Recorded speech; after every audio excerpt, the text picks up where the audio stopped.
Hello, History 2 students. This is Mrs. Politsky, and I have your notes for Chapter 22, Section 3, Life in the 1980s.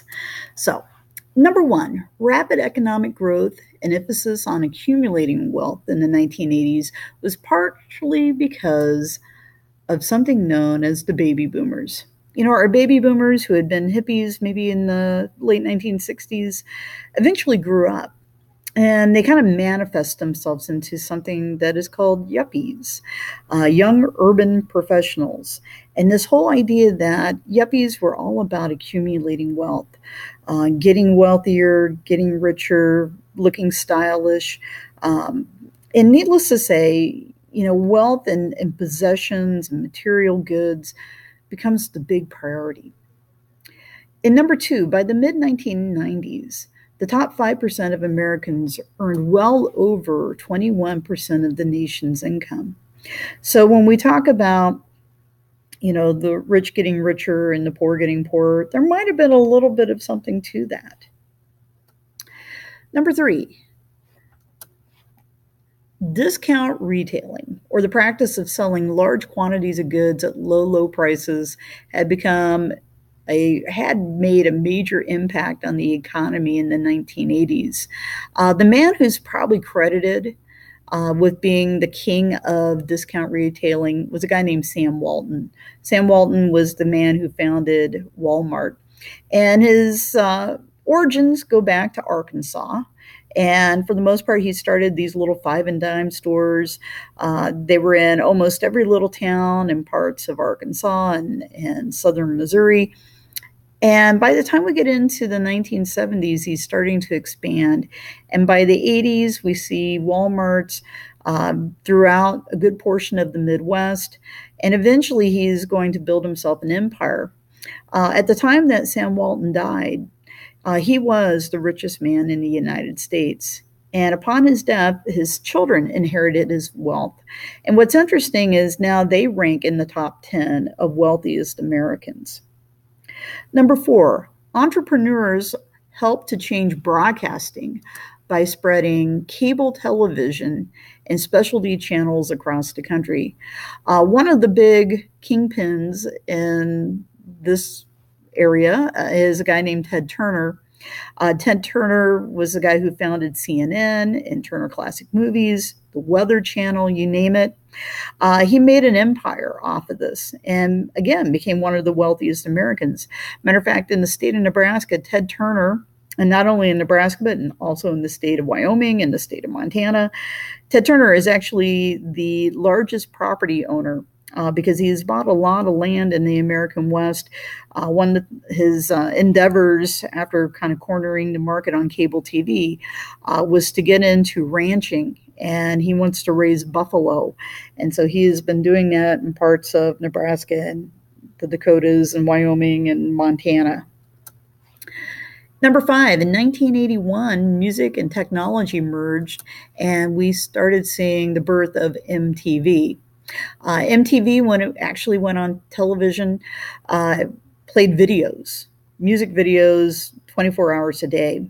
They had VJs, who you see kind of pictured down in the left-hand corner, who were like DJs, but the ones who were playing the videos.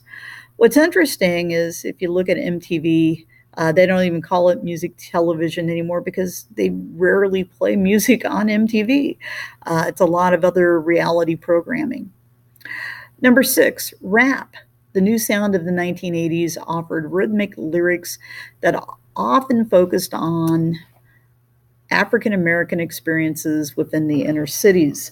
The group that you see there is Run DMC, and they were probably one of the more famous rap groups of this era of time. They actually were able to kind of introduce a lot of people who probably wouldn't have listened to urban music or rap to the music genre itself. Today, when we talk about rap music, it is probably one of the better selling genres of music, probably next to country music. Number seven, early video games grew out of the military computer technology. When we talk about a company that was kind of one of the first to bring gaming to the masses, we've got to talk about Atari. And what you see below here is kind of the old Atari 2000 gaming device. A lot of people enjoyed it. It was kind of state of the art for the time. What's interesting is other companies would kind of grow out of this, and eventually you're going to see companies like Sony, Coleco, and probably more notorious Nintendo get involved in gaming. I do want to mention one thing about Nintendo. Even though it's a company that has made a lot of money off of Mario and Donkey Kong and such, this was a company that actually originated well over a century ago. And it's only been probably in the last 40 years that gaming, particularly video gaming, has made it a household name. Number 8, video arcades became popular spots for young people to meet. If you didn't own your own gaming device, which at the time they were kind of expensive, you could go to a place that actually had the games available, and you could go play at an arcade, as long as you had the quarters to make that happen. And for some young people, this was an opportunity to meet other gamers and to enjoy their company. What we find is that as people started getting kind of more interested in the home gaming devices, arcades kind of faded away. And so about the only place that you're going to see an arcade today is maybe if you go to Chuck E. Cheese. And, that's primarily for the little ones. Number 9, ongoing problems with drug abuse in the 1980s made many neighborhoods very dangerous. When we talk about the war on drugs, I mean, this is something that's been going on really since the 1960s. But by the time we get to the 1980s, it's really becoming an epidemic because it's related to poverty and homelessness and disease, crime, obviously. And a way to kind of get kids to maybe not become addicted to drugs.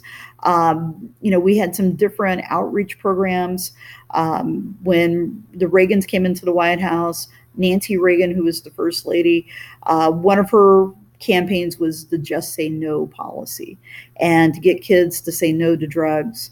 There were also some Supreme Court cases that came along. New Jersey versus TLO basically upheld that a school has the right to search.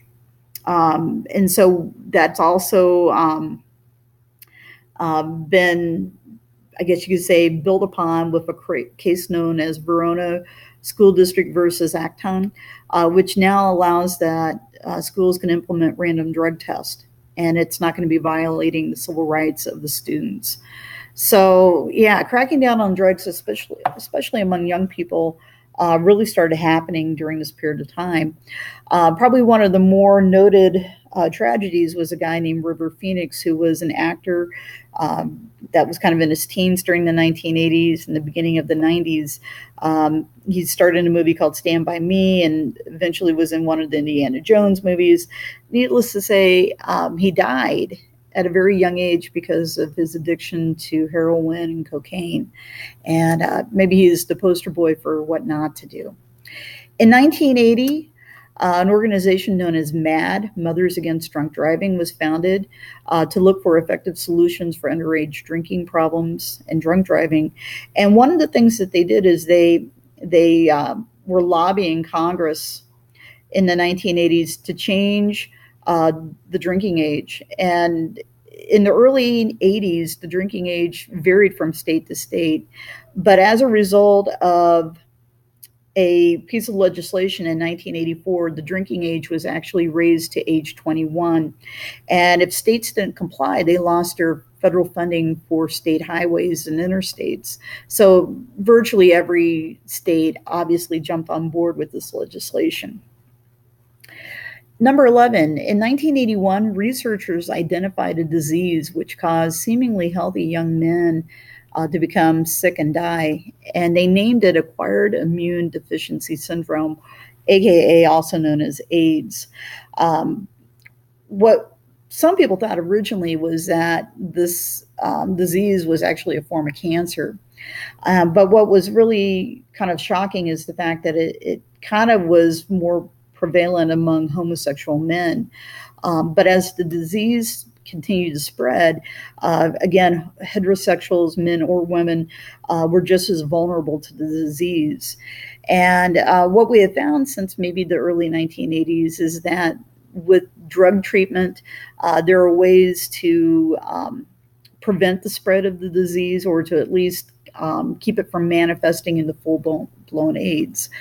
In the world today, there are certain parts of the world that are probably a little more impacted by the spread of HIV and AIDS.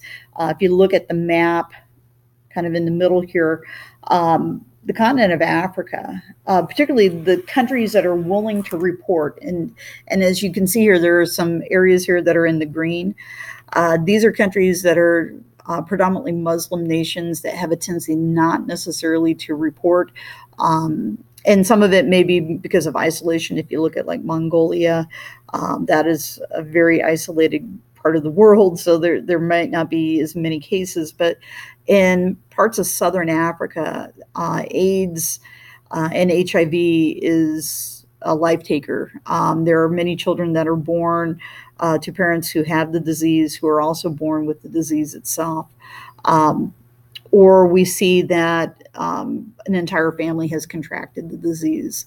So it is certainly an epidemic in some parts of the world, and certainly there are some organizations that are trying to help with trying to find medications that can be given to people to help at least lessen the impact of the disease, because there is still no cure for it.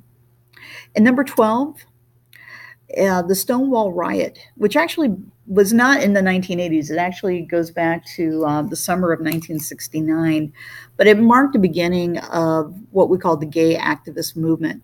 The Stonewall Inn was actually a gathering place for many homosexuals, and the New York City police had basically instigated a raid on that, and many of the patrons of that inn kind of fought back, and hence the term riot. But it served as maybe a kind of the first event where you're going to see gay activists fighting and trying to get recognition among the larger masses.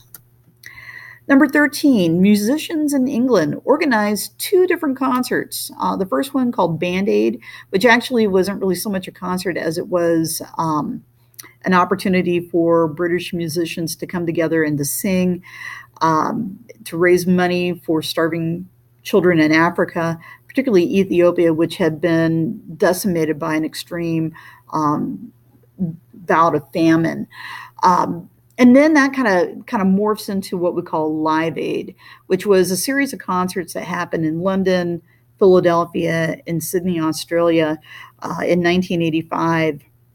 That was kind of set up to raise money for children who were impacted by this famine in Ethiopia. Needless to say, what we're finding is that musicians, particularly a musician like Bono, is becoming more of a political activist. And if you follow the career of Bono, who is the lead singer of U2, he has been an activist pretty much his entire career. On that same note, a musician activist, country musician Willie Nelson, who you see kind of pictured there in the center, organized something known as Farm Aid to help American farmers, because in the early 1980s, we saw a lot of farmers having their farms foreclosed on, particularly smaller farmers, and he wanted to draw attention to that problem. He was helped with this endeavor by Neil Young and John Mellencamp, who to this day still have an annual concert for Farm Aid. And all these 3 men normally perform at that event.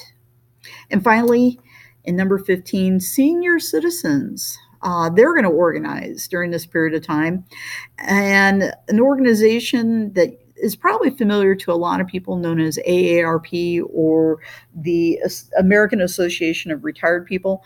This organization actually began in the late 1950s. By the 1980s, it actually was getting political power. It had started lobbying members of Congress, trying to go after issues that were going to be important to our senior citizens in the United States. And today it is probably the largest interest group for senior citizens in the United States. Thank you very much.